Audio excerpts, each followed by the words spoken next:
Hello everyone. Welcome to another episode of horror stories that you can listen to while you fall asleep. Before the video begins, let us know what time is it and where you are listening from. Also, if you have suggestion for next horror story settings, let us know in the comments. Now let us begin. I've always prided myself on being observant. Details stick with me, license plates, eye colors, the way someone's voice catches when they lie. I used to joke that I'd make a great detective, but lately, I've been questioning everything I remember. Not just the big things, everything. Like whether I locked the door last night, or if I actually had that conversation with my neighbor, or just imagined it. It started with a missing mug. That sounds ridiculous, I know. But it was this heavy ceramic one, blue with a chip on the handle, the one I used every morning. One day it was just gone. I searched everywhere, kitchen, living room, even the bathroom. I was alone that week. My girlfriend, Leah, was visiting her sister upstate. I texted her about it, and she said I was probably just tired, forgetful. I let it go. People misplace things. No big deal. But then it wasn't just the mug. I started noticing other little things. The TV remote placed somewhere I never leave it. My shoes lined up differently by the door. A pan in the sink that I didn't remember using. Again, small things. Easy to explain. Still, I started feeling watched. Not in the paranoid, someone's in the closet kind of way. Just like someone else had been here. The apartment had a smell sometimes, too, like faint cologne. Not mine. I brought it up to Leah when she got back. She laughed, said I needed a break from work. Maybe I did. I was working longer hours than usual, writing technical documentation for a new software rollout. Dry, repetitive stuff. Still, I didn't feel that stressed. One night, a few weeks later, I woke up at 3:12 a.m. Exactly that time. I remember because I stared at the glowing numbers on the clock. I'd heard a noise, soft footsteps, I thought. But when I got up, the apartment was silent. I checked the door. Locked. Windows closed. Nothing out of place. But in the morning, the mug was back. The chipped blue one. On the counter, clean. I just stared at it. I didn't touch it for hours. Leah thought I was messing with her when I told her. Said I probably found it behind something and forgot I'd put it there. But I knew I hadn't. After that, I bought a small camera, just a basic motion-activated one, and set it up facing the front door. I didn't tell Leah. I just wanted to be sure. That week, I checked the footage every morning. Nothing unusual. Just us coming and going. Until Thursday.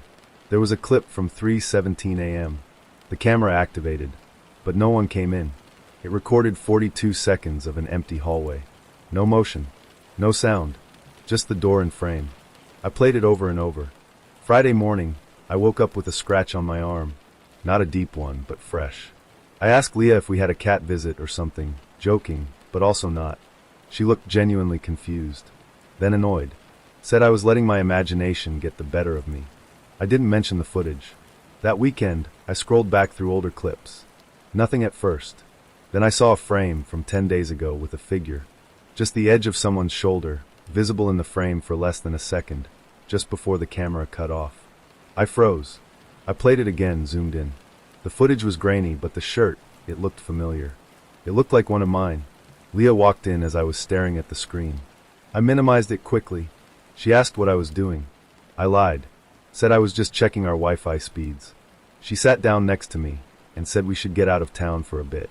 Maybe go hiking. Disconnect. She said it kindly, but I could hear the tension under her voice. Like she was worried I was unraveling. Maybe I was. But here's the thing that made my stomach flip. That shirt, the one I saw in the footage, I hadn't worn it in months. It had a tear under the sleeve and I'd tossed it. Or at least, I thought I had. That night, I searched through the old storage boxes in the hall closet. Buried under a blanket, I found the shirt. Folded. Clean. Not torn. That's when I started writing things down. Everything. What I ate. What time I went to bed. When I left the apartment. I started checking things off on paper, just so I had something physical to look at. Proof. But even that didn't help. I'd wake up and find items checked off that I hadn't touched. Dates filled in my handwriting, but with details I didn't remember. I started recording myself sleeping. Just my phone next to the bed, voice recorder on. The second night, there were 5 hours of silence. Then at 3:16 a.m. a voice. Mine. It was clear. Calm. I know you're watching, I said. Then silence again. I didn't remember saying that. I didn't remember waking up. I played it for Leah. She stared at the screen for a long time, then got up and went to the bathroom without saying anything. That night, I asked her if she thought I was going crazy. She didn't answer. She just rolled over. I slept on the couch. The next day, she was gone. Her clothes, her toothbrush, her charger gone. No note. No goodbye. I called her sister. She said Leah hadn't been upstate in over a year. I hung up without saying anything. Now, I don't know what's real anymore. I look in the mirror and feel like I'm watching someone else. Someone who smiles at the wrong times. Someone who folds torn shirts and places mugs carefully on the counter while I sleep. The camera still records every night. But now, every clip shows the same thing. Me, standing perfectly still in the hallway, facing the door, waiting. And sometimes at 3:17 I smile. But I never remember it. At least, I don't think I do.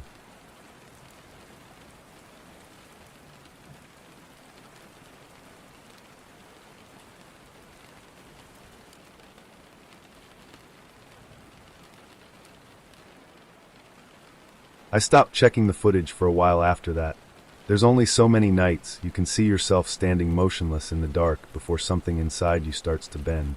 I tried to erase the files, delete the app, even unplug the camera. But the next morning, the camera was back online. Plugged in, recording, and the footage, it was still there. Updated, current. The most recent one showed me walking into the living room at 3:14 a.m., sitting on the couch, staring at the blank TV screen. Then I turned to face the camera, face me, and mouthed something. I don't know what it was. I tried to read my lips. I replayed the clip again and again. Slow motion. Frame by frame. It almost looked like I was saying don't trust. But it cuts off. Mid-sentence. Like the feed was interrupted. That was last week. Since then, I've been locking myself in the bedroom at night. With a chain. I barricade the door with a chair and a box of books.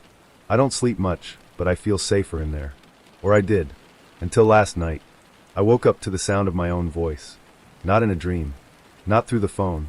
My voice on the other side of the door. Talking. Casual. Soft. Like a phone conversation. But I couldn't hear anyone respond. Just me. Saying things like, "No, he's not going to remember. He's past that point now. Just a few more days. We've almost got it." I didn't move. I stayed under the covers, eyes wide, listening to myself talk like I was somewhere else entirely. Then the voice said, "He's listening." And it stopped. I sat there until morning.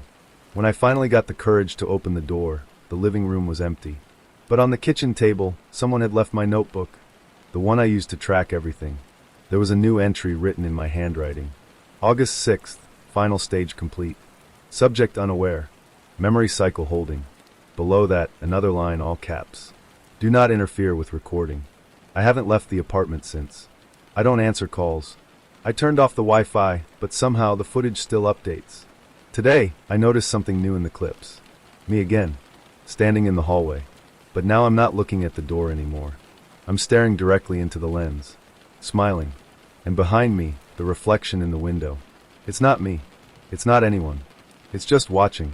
And I swear, I think it's getting closer every night. Or maybe it's always been there. Maybe I'm the only one who ever forgot.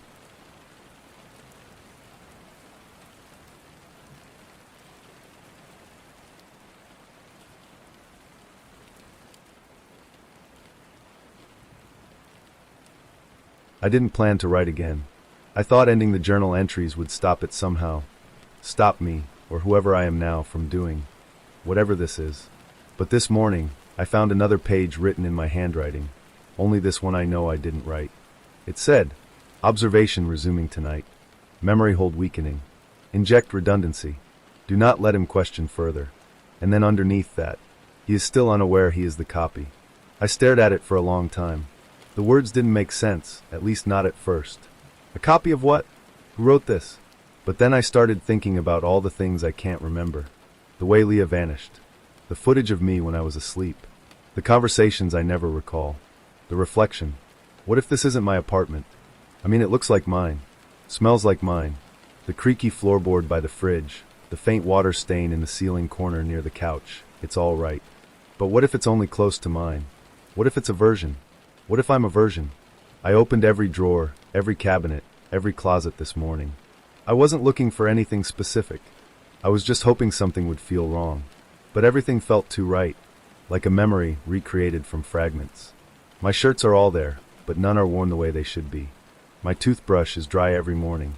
There's food in the fridge, but nothing I remember buying. Even the calendar is off. It says today is August 7th. But I swear, yesterday was August 4th. I even checked my phone, my laptop, an old receipt. Everything says August 7th, but I remember August 5th never happened. Like it was skipped. Like the days rewrote themselves and no one told me. I'm losing time.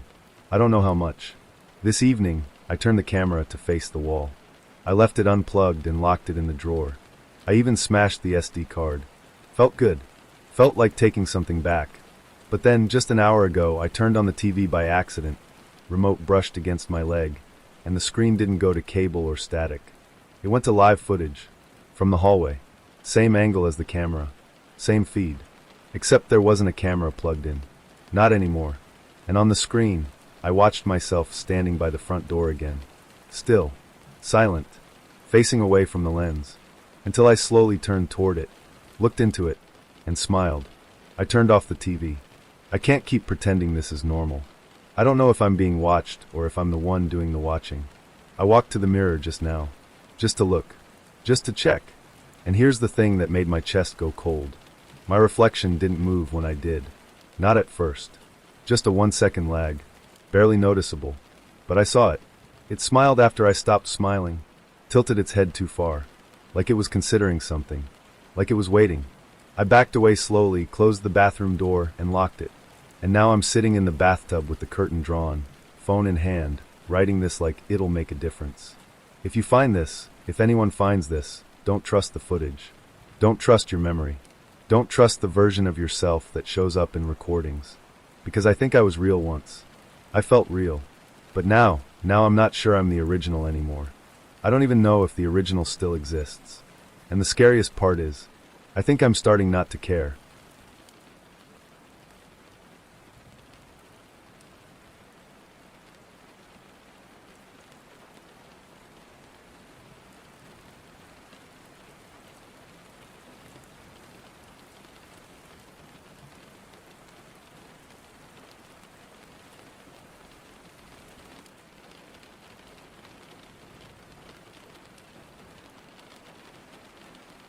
It was a Wednesday afternoon when I first noticed it.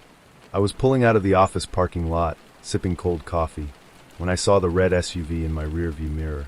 Parked across the street. Engine running. Didn't think much of it. Maybe someone waiting for a friend or scrolling through their phone. But the next morning, it was there again. Same red SUV. Same spot. Running. It was just still. The windows were tinted so dark I couldn't even make out a silhouette inside. I sat in my car a few minutes, just watching it, but it never moved. When I pulled out of the lot, it pulled out too. That's when I got the first flicker of unease. It followed me for 4 turns before vanishing somewhere behind a bus. Again, I tried to brush it off. I live in a city. People take the same routes. But something about that SUV, it didn't feel random. It felt intentional. The third day, it wasn't in the same spot. It was closer. Right at the entrance to the lot. Facing my car head-on. The moment I stepped out of the building after work, my stomach tightened. I could feel eyes on me, even though the windows were still too blacked out to see through.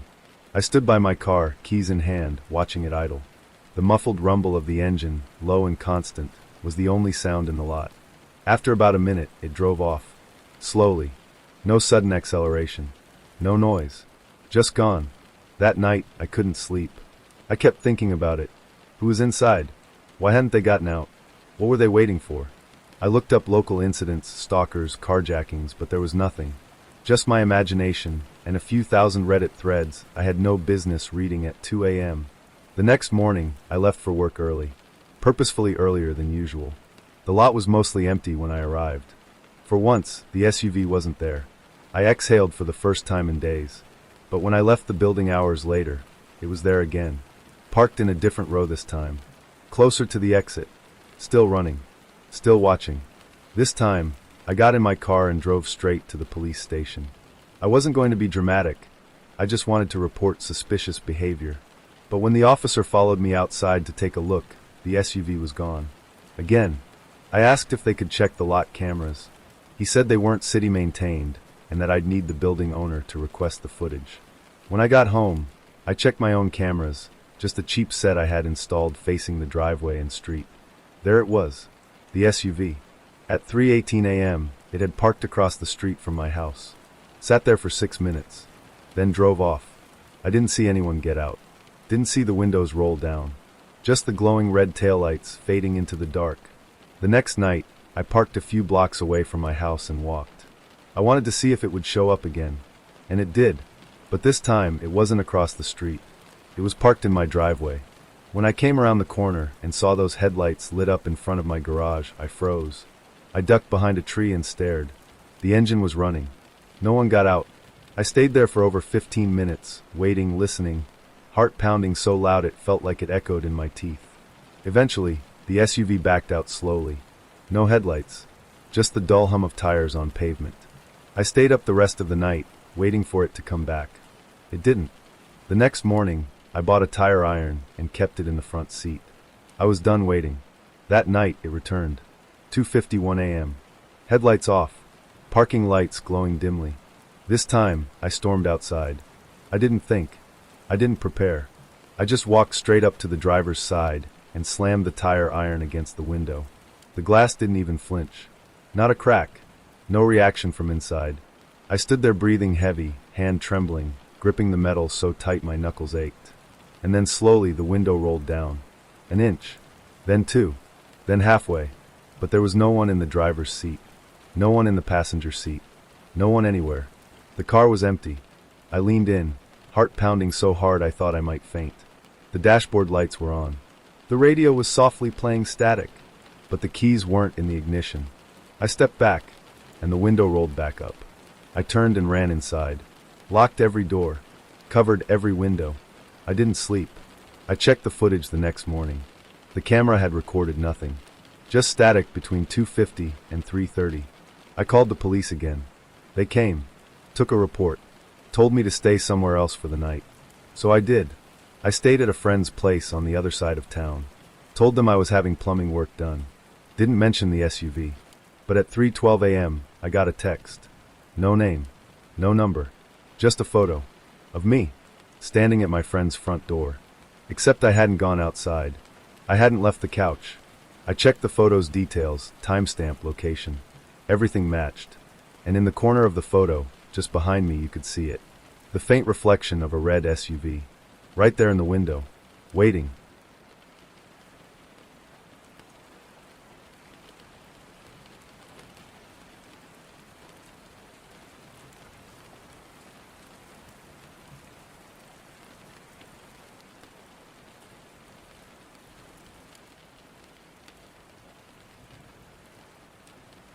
I moved into this place because it was cheap.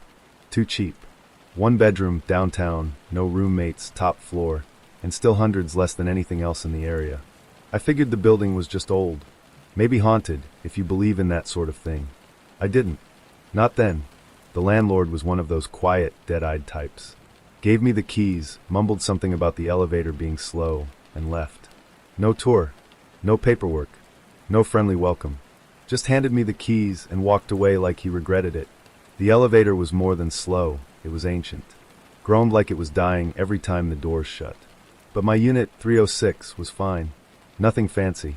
Cracked tiles in the kitchen, a stubborn bathroom light, and a constant creaking sound from the pipes, but otherwise it was livable. The first time I saw the guy from 304 was on my second night. I was taking out the trash and he was standing at the end of the hallway barefoot, just staring at the wall. Pale skin, thin frame, gray sweatpants, and a plain white shirt. He didn't look at me, didn't blink, just stood there like he'd forgotten where he was going. I said a quiet, "Hey." He didn't respond. Weird, sure, but this is the city. People are strange. The next night, I saw him again.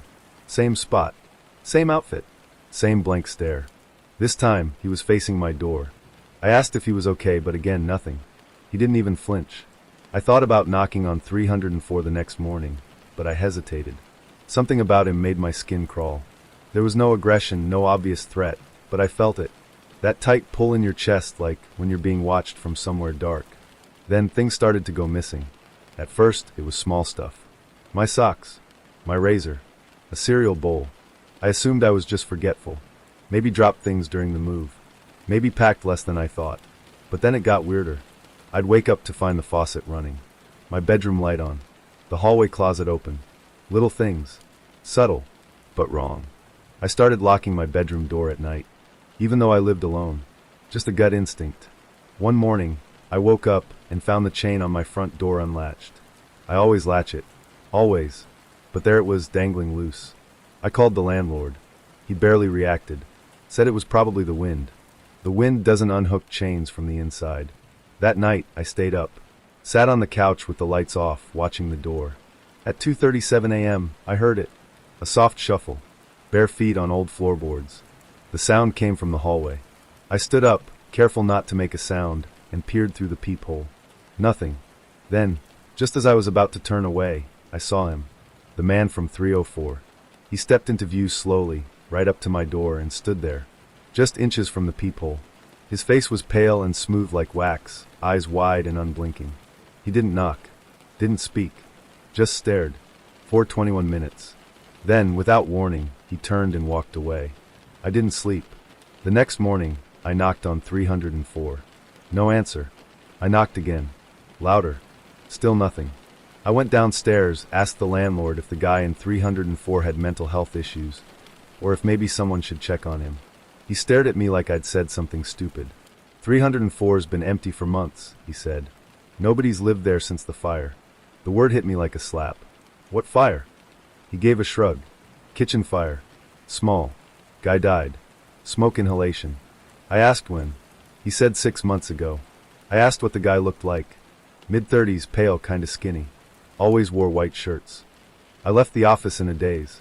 That night, I sat on the floor with my back against the door, holding a kitchen knife in one hand and a flashlight in the other. I didn't believe in ghosts. I still don't, but I couldn't explain what I'd seen. At exactly 2:37 a.m., I heard the sound again. Shuffling. I leaned in, holding my breath. Then, soft knocking. Not at the front door. At my bedroom window. I live on the 3rd floor. I ran into the room, yanked the curtain back, and there he was, standing on the fire escape. Face pressed to the glass. Not angry. Not screaming. Just looking. The next morning, I bought a second deadbolt. Screwed the window shut. Blocked the fire escape entrance with a metal bar. That night, I didn't hear him. But when I woke up, there was something under my door. A photo. Black and white. Grainy. It showed me. Sleeping. From inside the bedroom. Taken from the closet. I packed my bags that day. Called in sick. Left town. Checked into a hotel 2 cities away. I didn't tell anyone where I went. Not friends. Not family. I didn't post anything online. I turned off my phone. I just wanted to disappear. And for a few days it worked. Until last night, I walked into the hotel bathroom and found the mirror fogged up. From the inside, there was no steam. No shower running. But 5 words were drawn into the glass, written slowly, carefully. I still live here too. I didn't scream. I just locked the door, sat on the floor, and waited for the knocking to start again.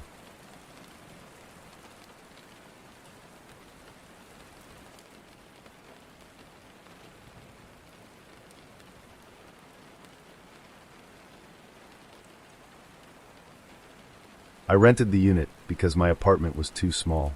That's the only reason. I didn't think twice about it. It was one of those industrial storage places just off the freeway, behind a chain-link fence and some dying weeds.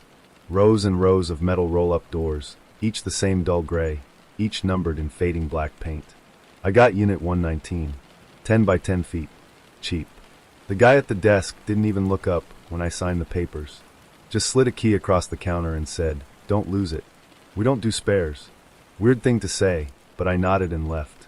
I started moving stuff in that weekend. Old books, seasonal clothes, some boxes of cables and electronics I didn't want to throw out. I was only there maybe 20 minutes when I first heard it. A soft tapping, like someone knocking gently against metal. I stopped moving and listened. It was faint, so faint I thought maybe I imagined it. But then it happened again. Tap, tap, tap. I stepped out of my unit and looked around. All the other doors were closed. Silent. I told myself it was just the wind. The next time I came back, 2 weeks later, the lock was missing. The metal latch dangled open. My stomach sank. I opened the door slowly, heart pounding. Nothing had been taken. In fact, things had been moved. A box that had been stacked in the back was now front and center. My winter coat, once folded in a bin, now hung on the corner of a chair I didn't remember bringing. I checked the corners. No signs of forced entry. No signs of anyone having stayed there. I bought a new lock. A heavier one. That night, I couldn't sleep. I kept thinking about that chair. The way it was placed. Like someone had sat there recently. 3 days later, I went back. The lock was still on. Still secured. But inside, more things had shifted. Boxes opened. Items placed neatly on the ground. And on top of one box, a photo. A photo of me. Taken from behind, clearly within the unit. My first instinct was that someone was messing with me. I called the storage facility. They said there were no cameras inside the rows, only by the front gate. The footage, they claimed, showed no one accessing my unit except me. They offered to change the unit, but I declined. I wanted to catch whoever was doing this. So I bought a small motion sensor camera. Battery-powered. Discreet. I hid it in a corner behind some boxes. When I checked the footage the next day, my hands went cold. At 2:12 a.m., the door opened. No one was there. It just slowly rolled up, seemingly on its own. Then after about a minute, someone stepped into view. But they didn't walk in. They crawled. On all fours. Skin pale, shirtless, limbs thin and shaking like they hadn't moved in years. Their face was blurred in the low light, but they moved straight toward the camera. The last frame before the feed cut out was a close-up of one wide eye, staring directly into the lens. I called the police. Showed them the clip. They said the footage wasn't conclusive. Said it could be faked. One officer told me in a low voice that they'd heard similar reports from the place. Break-ins with nothing taken. Items rearranged. People pulling out their things and refusing to return. But the company never confirmed anything. They didn't want bad press. That night, I sat on my couch and stared at the wall until sunrise. I didn't go back for a week. When I finally did, the lock was still there. But inside, the camera was gone. In its place was a Polaroid. A photo of me sleeping. In my own bed. From the angle, it had to be taken from inside my room. I haven't told anyone. Who would believe me? I changed my apartment locks. Added bars to the windows. Installed an alarm system. But it doesn't matter. Because every few days, I still go back to the unit. Not because I want to. Because things keep appearing there. My hoodie, which I swore I left on the couch. A spoon from my kitchen. A sock. The last time, it was a sheet of paper. Just one line written in all caps. You left me here. I don't know what it means. I don't remember ever being there before. Not before I rented it. Not before the boxes. But sometimes late at night, I get flashes. Of metal walls. A chair. The feeling of being watched. And a sound I can't forget now. That soft, steady tapping. Coming from just behind the door.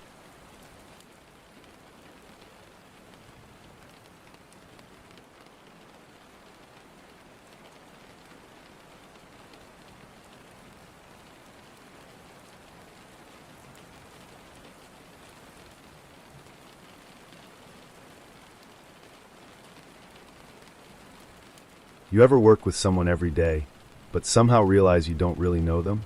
That was me with Jared. We both did tech support for a small IT firm, 10-person office, bottom floor of a dull gray building with flickering lights and coffee that tasted like wet cardboard. Jared sat one desk over.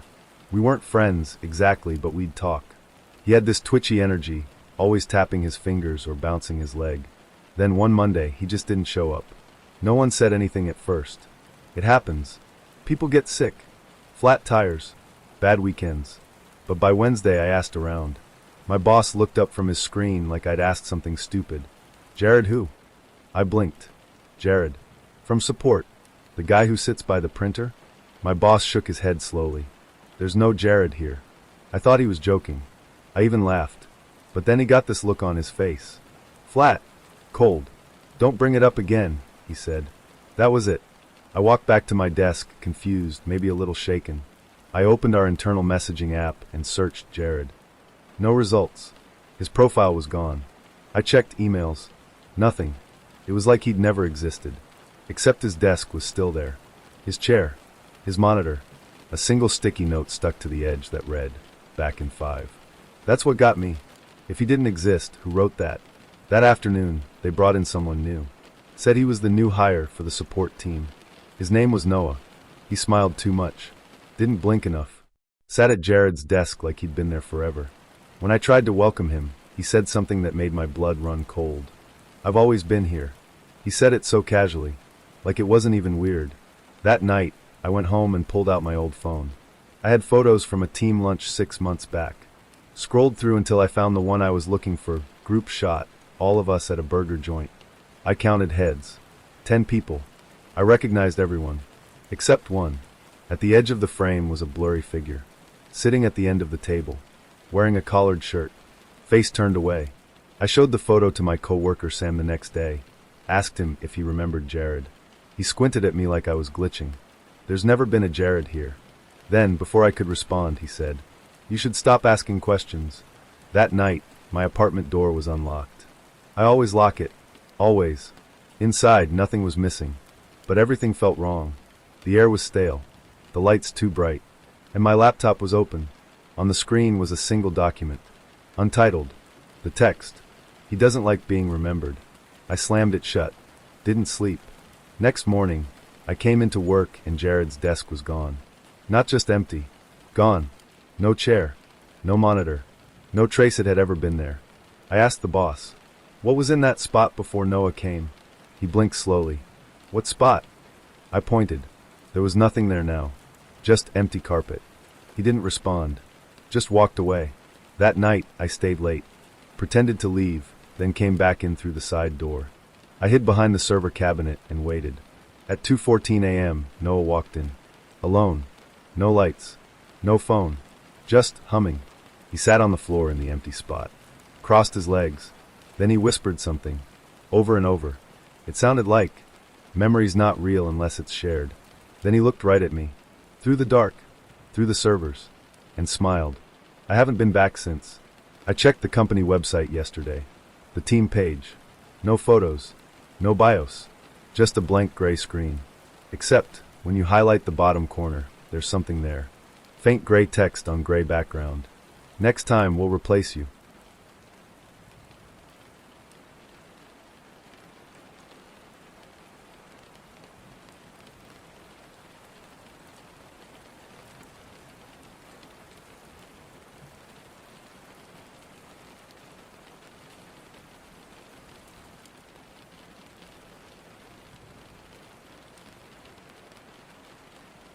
It started with a spare key.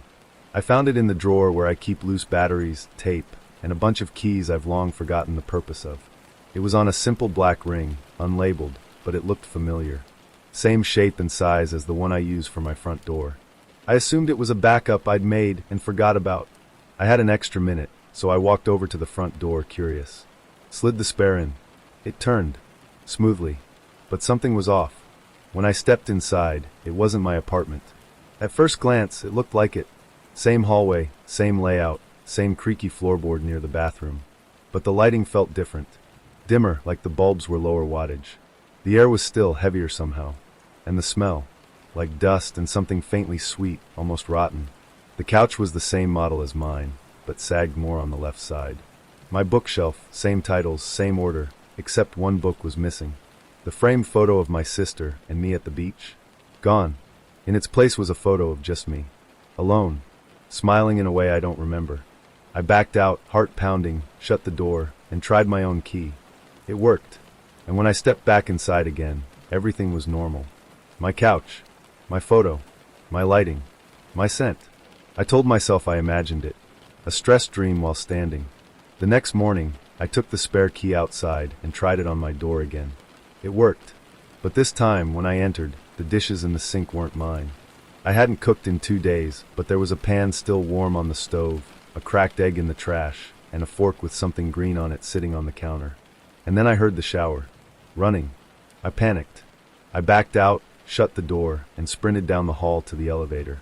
I rode down, walked outside, stood in the cold for a full minute. Then slowly walked back up, this time using my key. The apartment was empty. Silent. No water. No dishes. Nothing out of place. I threw the spare key into a drawer and buried it under everything else. A few nights later, I woke up to a sound I couldn't place. Not loud, just soft movement. I walked into the living room. and saw the front door was unlocked. I never forget to lock it. Never. I rushed to it, locked it, double-checked the windows. Everything else was secure. But sitting on the kitchen counter was the black key. Clean. Centered. Like it had been placed there carefully. I should have thrown it away. I should have left. I didn't. I hid it again. Deep in a box in my closet. The next day at work, I checked my phone during lunch. There was a video message from an unknown number. It was a 10-second clip. Just footage of me. Asleep in bed. But the angle, it wasn't from inside my room. It was from the hallway. Through the crack in the door I always keep closed. When I got home that evening, the door to the hall closet was ajar. Inside was the box. Open. The key sitting on top again. I took it and walked across the hall. To the apartment directly opposite mine. It was supposed to be vacant, renovations, I'd heard. No one had lived there for months. But when I slid the black key into the door, it turned. The apartment inside was dark. Still. Same layout. Same floor plan. But colder. I stepped inside slowly. The walls had no paint, just raw concrete. The light switches didn't work. But there was a table. And on it, photographs. All of me. Me sleeping. Me working. Me brushing my teeth. Hundreds of them. Some printed in color. Some black and white. And in the corner, my missing beach photo. Except this time, it was just me. My sister had been cropped out. Her half of the photo torn away. I turned to leave, heart hammering, adrenaline surging, but stopped when I saw something written on the back of the door. A message, scratched deep into the wood. One of us has to go. I left. Locked the door. Kept the key. I didn't sleep that night. Didn't go to work the next day. Instead, I set up a camera in my apartment, facing my bed. At 3:17 a.m., it turned on. Footage showed me sleeping. Then movement. My bedroom door opening slowly. A figure stepping inside, wearing my face, holding the black key, and smiling. Now I don't know if I'm the one who stayed in the right apartment, or if the other one of me took my place. I just know that sometimes I wake up and small things are wrong. Books moved, clothes folded in a way I'd never fold them. And every time I try to throw the key away, I find it under my...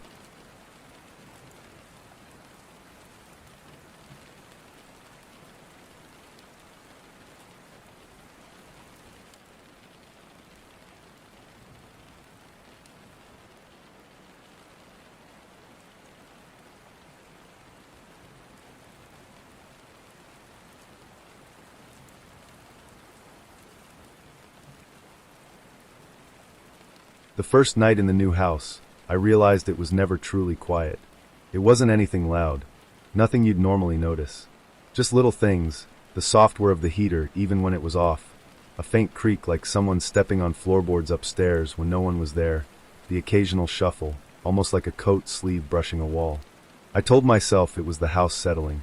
That's what people always say, right? Houses creak, wood shifts, pipes groan. But it wasn't just that. It was constant. There was no silence. Not even at 3 a.m., when the world outside went dead still. There was always some sound coming from within the walls, under the floor, behind the doors. I moved into the house 3 weeks ago. Bought it cheap, too cheap, for what it was. A quiet little two-story near the edge of a dying town. The previous owner had passed away. No family, no heirs. Just a lawyer who wanted it off the books. I thought I'd lucked out. It looked fine from the outside. A little dated, sure, but I didn't mind. I wanted quiet, but I didn't get it. On the third night, I started keeping a notebook by my bed. I'd wake up at odd hours to the sounds, scratching, soft tapping, distant knocks, and I started recording the time and description. I thought maybe I could find a pattern. Prove to myself it was just plumbing or mice or something normal. There was no pattern. One night at 1:42 a.m., I heard what sounded like a chair dragging slowly across the kitchen floor. At 3:12, it was a whisper, too quiet to understand, but unmistakably human. I never found anything when I checked. The chair hadn't moved. The rooms were empty. On the fifth night, I heard my name. It was 2:19 a.m. I was awake, staring at the ceiling, too uneasy to sleep. Then, from the hallway outside my bedroom, I heard it. A low, breathy voice. Daniel. Not loud. Not angry. Just present. Like someone standing just outside the door, trying not to wake me, but failing. I sat up in bed, heart racing.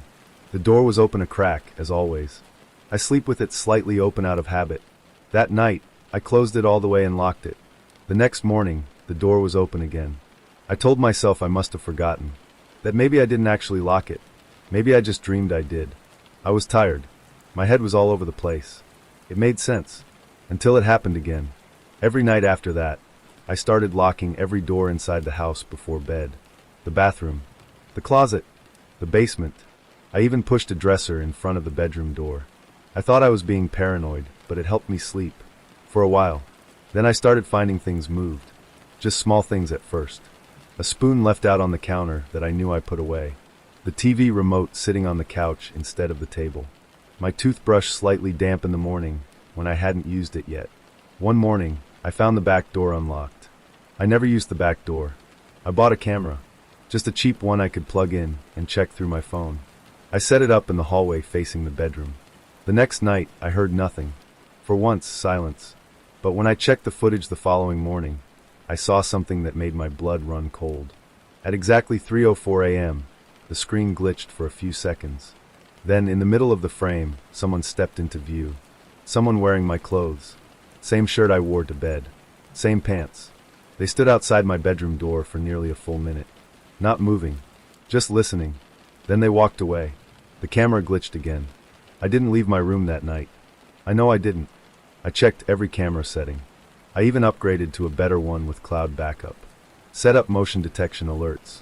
That night, I got 6 alerts between 2:50 and 3:10 a.m. But when I opened the video, it was just static. Only for those minutes. Everything before and after was fine. I called a friend. Asked him to come stay over for a couple nights. Didn't tell him why. He lasted one night. He slept on the couch. Around 3 a.m., I heard him get up, walk around the house, then sit silently in the kitchen until morning. When I came downstairs, he looked pale. Distant. He told me flatly that he didn't feel right. That the house felt wrong. That the quiet was too loud. Then he left. Didn't even finish his coffee. He hasn't answered my texts since. Last night, I set up 2 cameras. One facing my bedroom door, one in the living room. At 3:07 a.m., both feeds went black for 17 seconds. When they came back, someone had written on the wall across from my bed. In huge letters, smeared like it had been done with fingers dipped in something dark. Stop locking the doors. I haven't opened the door since. I pushed furniture in front of it, nailed it shut from the inside. But I can hear them, moving in the hallway, dragging something, breathing, and whispering my name. The camera feed shows nothing. The hallway is always empty. But the audio, when I isolate it, there's something in it. Layers of sound beneath the static. Words buried in the noise. One line repeats over and over, just low enough you wouldn't hear it unless you were listening for it. You were never alone here. The house isn't haunted. It's occupied. It was never empty when I moved in. I just wasn't listening closely enough. But it's okay now. Because tonight, I stopped locking the doors. And they finally came in.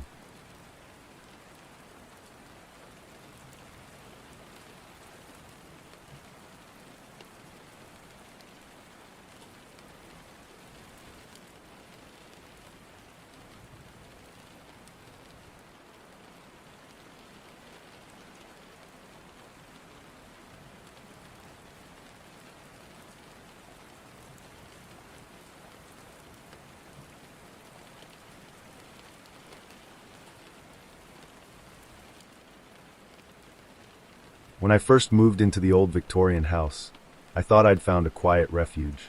The neighborhood was sleepy, the kind of place where windows stayed shut and doors rarely creaked open after dark. The house itself was a relic, peeling wallpaper, warped floorboards, and that faint scent of wood polish mixed with dust. But it was home, my first real place alone, and I liked it that way. The first few nights were typical for a house this old. Creaks and groans echoed through the walls. Pipes clanged. The wind rattled loose shingles. I told myself these were just the sounds of an aging building settling into the autumn chill. But on the 4th night, around midnight, something was different. I was lying in bed when I heard it, a soft thump coming from the top of the stairs. I froze, every nerve alert. The rest of the house was quiet, just me and that sound. The stairs were old wood, steep and narrow, leading from the main floor up to a dim hallway where my bedroom door sat closed. I told myself maybe a loose shutter outside or a small animal, but the thumps kept coming, slow, deliberate. My heart pounded as I listened to footsteps descending those stairs. Closer, step by step, until they stopped just outside my bedroom, and then a breath, slow, steady, but not mine. I didn't dare move or make a sound. The next morning, I checked the stairs carefully. No marks. No sign of anyone having been there. Yet the air felt colder, heavier, like something unseen had lingered. That night, I left my bedroom door open, hoping to catch whatever it was. The footsteps came again, faster now, running down the stairs. I sat up just in time to see a shadow at the foot of the staircase. It was tall, thin, edges blurred like smoke caught in a draft. No face, no features, just a dark silhouette standing still watching. When I blinked, it vanished. I told a friend about the shadow. He laughed, said I was imagining things from stress. But I wasn't imagining. The following night, I set my phone to record video. At 1:13 a.m., the camera caught something.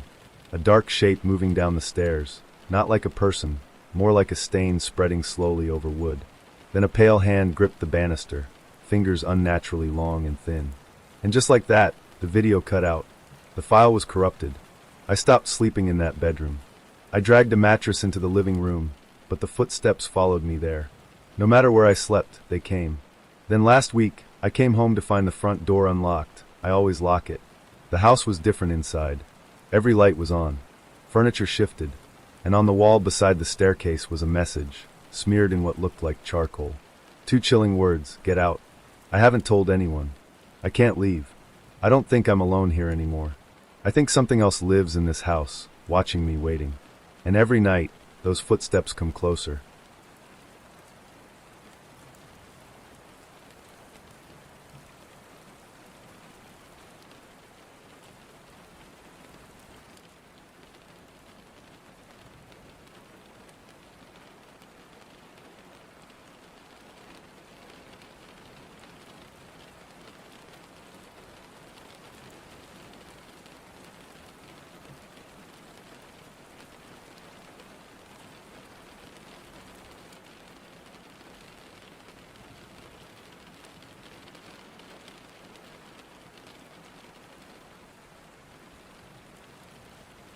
Character count, 7,633.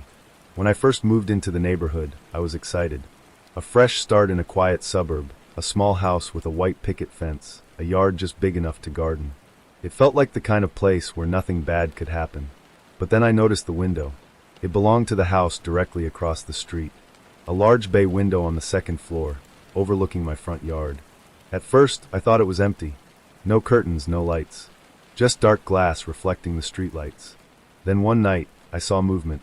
A shadow shifting behind the glass. Not a reflection. Not a trick of the light.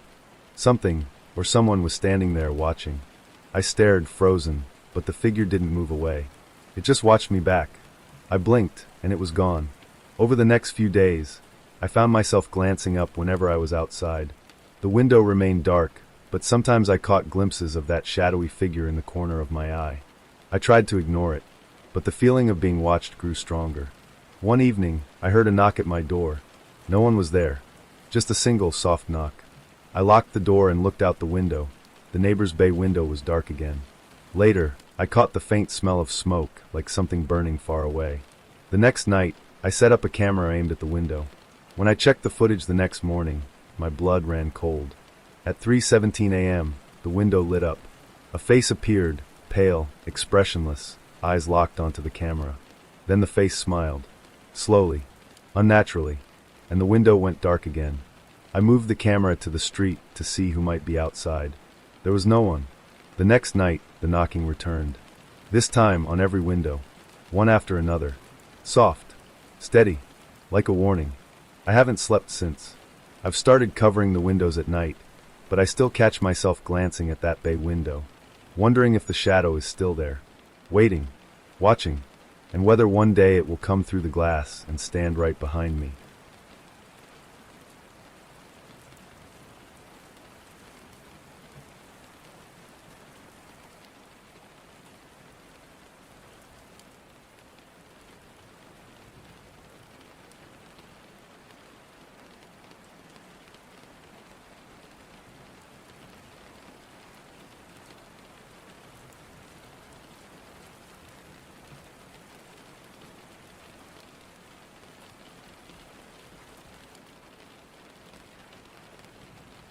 I never thought living in an apartment building would be stressful.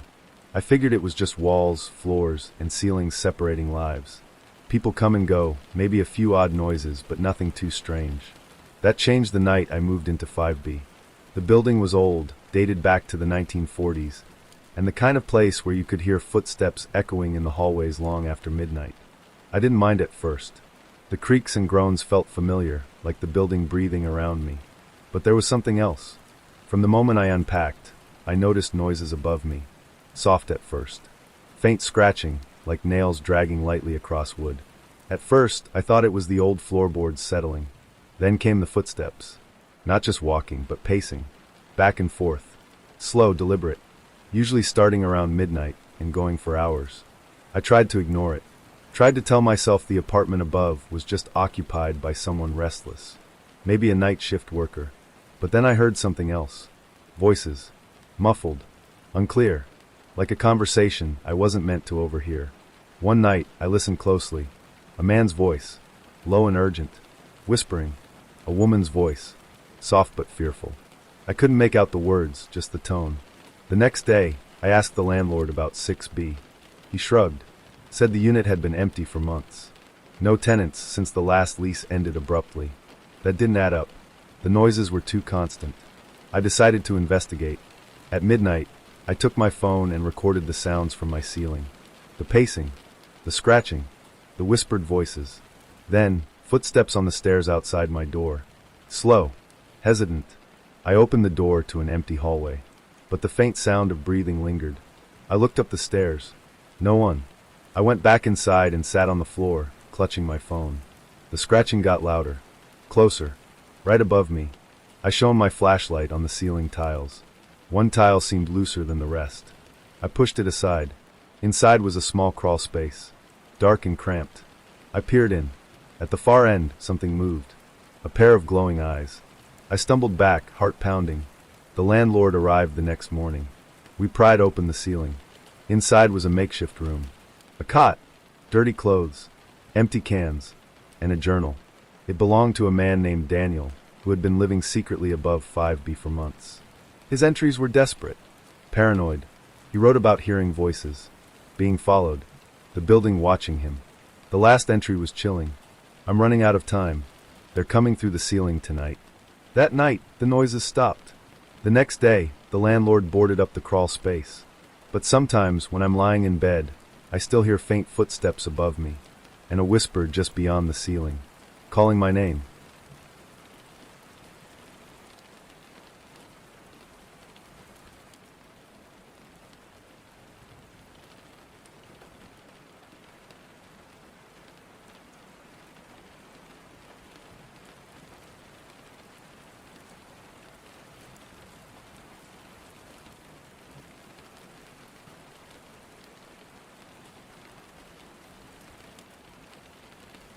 I grew up near the edge of the forest, just a few miles from town, but I rarely went in. Not because I was scared, but because the woods always felt off. My parents told me stories about people getting lost, strange lights, even weird sounds late at night. I shrugged it off. Kids tend to make up stories. One summer evening, my friends and I decided to explore deeper than ever before. We packed flashlights and snacks and set off just before sunset. The air was thick with pine and damp earth. Birds chirped softly, and everything seemed peaceful at first. We walked for hours, laughing and daring each other to go further. Eventually, we stumbled into a clearing. It was oddly perfect, circular, surrounded by towering trees, with grass so green it almost glowed under the fading light. We dropped our bags and sat down, catching our breath. Then we noticed something strange. The air was dead silent. No crickets, no rustling leaves, not even the wind. One of my friends, Mark, joked it was a sacred spot. He dared someone to step into the middle. I volunteered. As soon as I stepped into the clearing's center, a cold chill ran through me. The hairs on my arms stood up. I wanted to turn back, but felt glued to the spot. Suddenly, a low hum started. At first, barely audible, then growing louder, vibrating through the air and ground beneath my feet. I called out to the others, but they were frozen, eyes wide and unblinking. Then I saw them, shadows at the edge of the trees. Thin figures slipping between trunks, watching us. They didn't move like animals or humans, but glided, almost floating. Panic surged. I grabbed Mark's arm. yelling for us to leave. We scrambled back through the woods, branches whipping our faces. The hum faded, replaced by the normal sounds of the forest. When we finally broke through to the road, none of us spoke. We all knew we'd crossed into something we weren't meant to. That night, I couldn't sleep. I kept hearing the hum in my ears, faint but persistent. The next morning, I went back with my dad to show him the clearing. But it was gone. The trees formed a solid wall where the clearing had been. I checked every map and even the old aerial photos. The clearing had existed for decades. But now it was erased, like it never was. I still hear that hum sometimes, especially when I'm near the edge of the woods. And sometimes, in the corner of my eye, I see those shadows watching from the trees, waiting.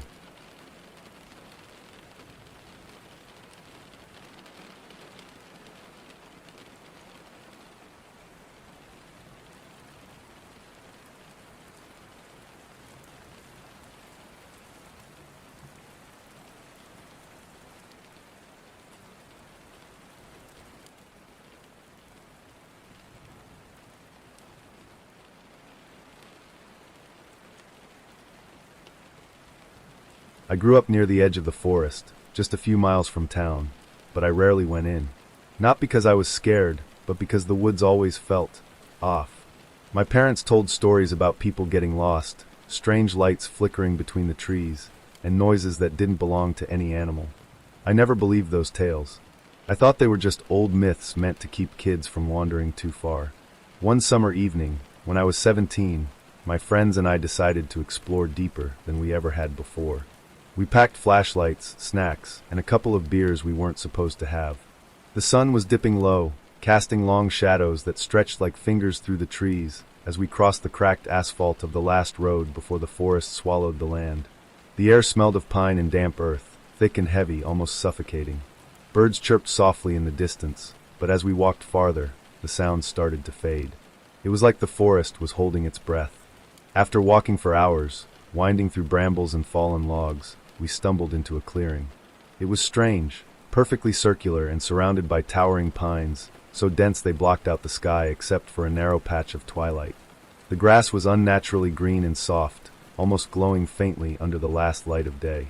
We dropped our packs and sat down, laughing nervously, feeling like we'd found some secret place nobody else knew about. Then the silence hit me. Not the peaceful kind, but a suffocating, unnatural quiet. No crickets, no rustling leaves, no breeze, just stillness. Mark, always the joker, called it a sacred circle, and dared someone to step into the center. I didn't want to, but something made me stand up. I walked slowly toward the middle, every step feeling heavier. As I reached the center, a cold wave washed over me. The hairs on my arms stood on end. The air grew thick, as if the clearing was breathing. Then a low hum began, soft at first, barely there, but growing louder and vibrating through the ground beneath my feet. I called out to my friends. They were all frozen, staring wide-eyed at the edge of the clearing. That's when I saw them. Shadows. Thin, elongated figures gliding silently between the trees, their forms blurred like smoke. They moved unnaturally, no arms, no legs, just shifting darkness that watched us with something far older than human. Panic surged through me. I grabbed Mark's arm, urging everyone to run. We sprinted back through the forest, branches tearing at our skin, the hum fading behind us.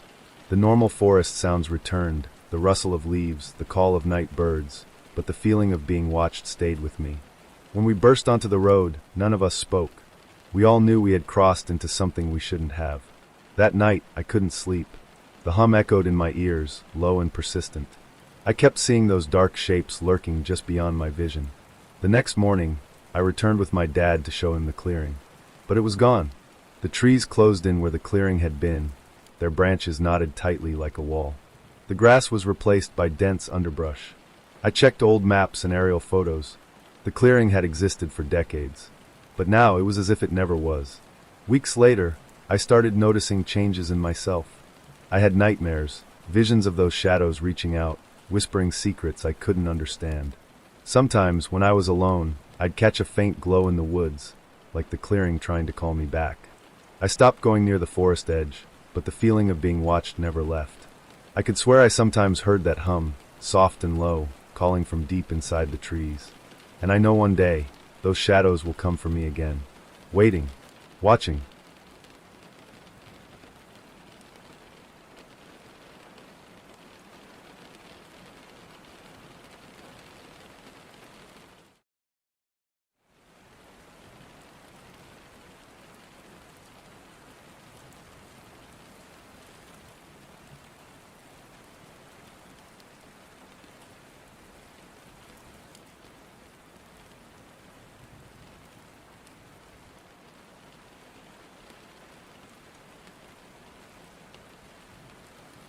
I grew up near the edge of a forest, just a few miles from the small town where I was raised, but I rarely ventured inside.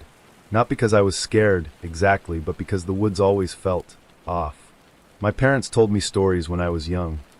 Tales about people who wandered too deep and never came back, strange lights flickering between the trees at night, and sounds that didn't belong to any animal. I didn't believe those stories. I thought they were just myths, cautionary tales meant to keep kids from getting lost or hurt. But when I was 17, one summer evening, my friends and I decided to explore deeper than we ever had before. We packed flashlights, some snacks, and a couple of beers that we definitely weren't supposed to have. The sun was dipping low, painting the sky with streaks of orange and purple as we left the cracked asphalt road behind us and stepped into the shadows of the towering pines. The air smelled thick with pine and damp earth. It was heavy and almost suffocating, pressing down on us as we walked. At first, birds chirped softly in the distance, but the sound started to fade as we went further in. It felt like the forest itself was holding its breath, watching us silently. We wandered for what felt like hours, winding between fallen logs and over mossy rocks. Just when we were ready to turn back, we came upon a clearing. It was strange, perfectly circular, surrounded by trees so tall and close they nearly blocked out the sky except for a narrow patch of fading twilight. The grass in the clearing was unnaturally green, soft underfoot, and it seemed to glow faintly in the dimming light. We dropped our packs and sat down, nervously laughing, feeling like we'd discovered some secret place no one else knew about. But then the silence hit me. Not the peaceful kind of silence you expect in nature. This was suffocating, unnatural. There were no crickets, no rustling leaves, no whisper of wind, just a heavy, dead stillness. Mark, always the joker, called it a sacred circle, and dared someone to step into the center. I didn't want to, but something pulled me up. Slowly, I walked toward the middle of the clearing, every step feeling heavier than the last. As I reached the center, a cold wave washed over me, like icy water flooding my veins. The hairs on my arms stood on end. The air grew thick, and the ground beneath my feet seemed to hum softly. At first, the hum was barely audible, but it grew louder, vibrating through the earth itself. I called out to my friends, but they were frozen in place, their eyes wide and unblinking, staring toward the tree line. That's when I saw them. Shadows. Thin, elongated figures gliding silently between the trees. Their forms were blurred and smoky, shifting in and out of sight. They moved in a way that was unnatural. No arms, no legs, just drifting darkness that watched us with something far older and colder than human. Panic surged through me. I grabbed Mark's arm and shouted for everyone to run. We scrambled through the forest, branches tearing at our skin and clothes, the hum fading behind us.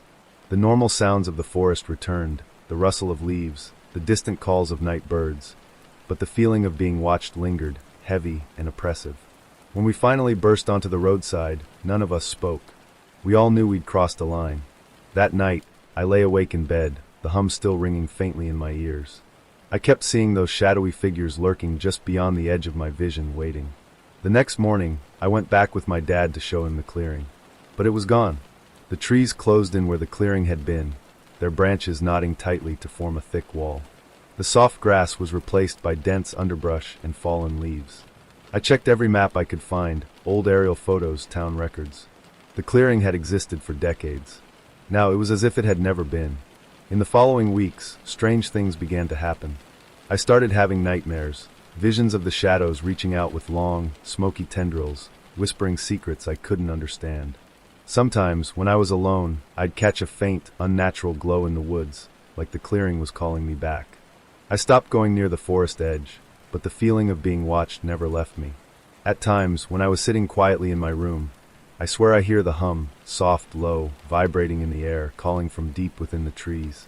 And I know the shadows are still there, waiting, watching, and one day they will come for me again.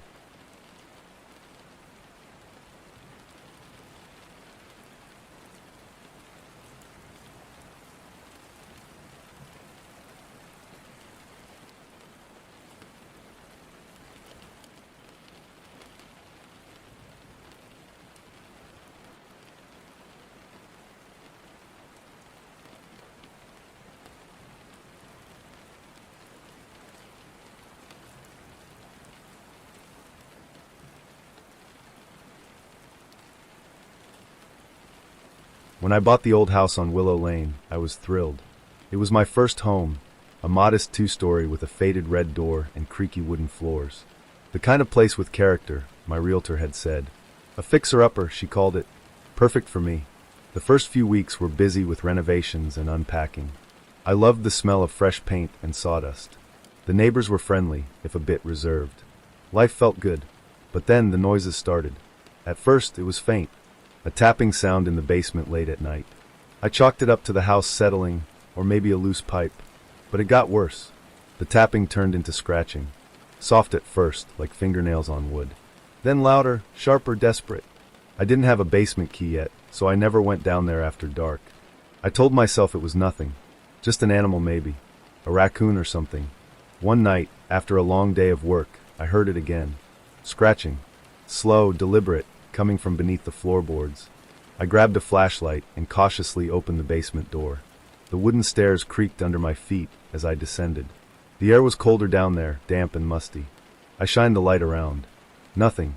Just old boxes, a broken furnace, and cobwebs. But then I heard a low whisper. Not from me. Not inside my head. From somewhere deep below. I froze. The whispering grew louder. Words I couldn't make out, but urgent, pleading. I hurried back upstairs, heart pounding. That night, I locked the basement door. The next day, I called a locksmith and got a new set of keys made, extra secure. But that night, the scratching was at the door. Not underneath the floorboards anymore. At the door. I sat awake, listening. The sound came and went like something trying to get in. Over the next few days, I noticed things changing in the house. Boxes I hadn't touched were moved. Small objects disappeared, only to reappear in strange places. Doors I'd locked were left slightly ajar. I set up cameras around the house, hoping to catch whatever was causing the noise. But the footage was always empty. No animals, no intruders, just stillness. One evening, the basement door creaked open. I wasn't home. My neighbor called me hours later, saying she saw the basement light on. I rushed home, heart racing. The house was silent. The door to the basement stood wide open. I stepped inside. The air was icy cold. At the bottom of the stairs, written on the wall in what looked like charcoal, were two words. Help me. I've never gone back downstairs alone since. Sometimes I hear whispering. Sometimes I swear I feel a breath on my neck. The house has character, but some characters shouldn't be disturbed.